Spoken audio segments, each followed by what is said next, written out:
Welcome to Spiedel's Federal Tax Minute. I'm your host, Catherine Zidane. This week we're covering the tax effects of financing solar panels through the PACE and HERO programs.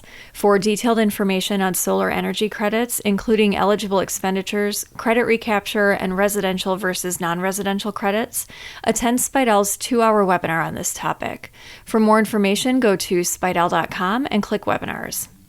2 loan programs allow homeowners to finance solar panels through their property tax bills: the Property Assessed Clear Energy, or PACE program, and the Home Energy Renovation Opportunity, or HERO program.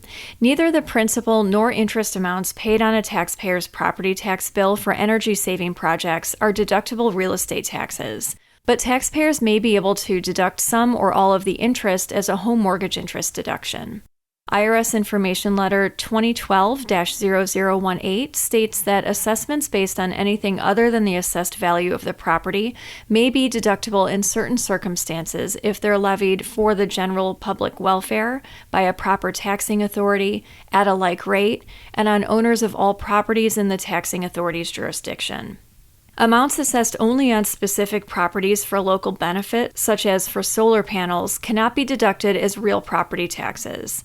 But taxpayers are allowed to take a deduction for the portion of the local benefit assessments that were imposed to repair, maintain, or meet interest charges for these local benefits. The best way to address these payments is to treat them as a second mortgage for home improvements. This would mean that the interest portion of the payment is a deductible payment, but the principal portion is not.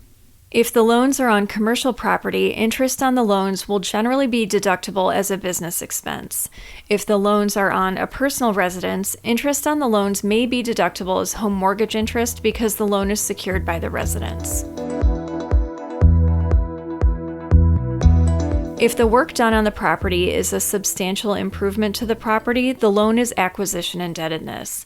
If not, the loan is home equity indebtedness, which is not deductible on the federal return for the 2018 through 2025 years under the Tax Cuts and Jobs Act. Generally, solar property is considered a substantial improvement and will increase the taxpayer's basis in their home. This means mortgage interest allocated to the purchase and installation of solar property and components is acquisition interest. The solar loan, if it's treated as acquisition debt, is subject to the same $750,000 mortgage interest limitation as other mortgage loans.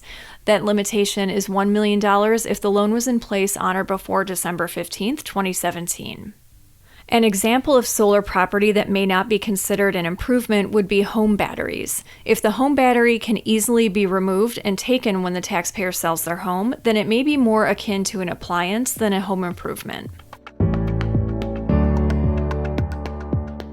Attend Spiedel's Federal Tax Update webinar and be prepared for the 2025 filing season. This 8-hour course will cover everything that happened during the year, and you can see a list of topics covered and get registered at spiedel.com under Webinars. That's all for this week. Join us next time for another episode of Spiedel's Federal Tax Minute.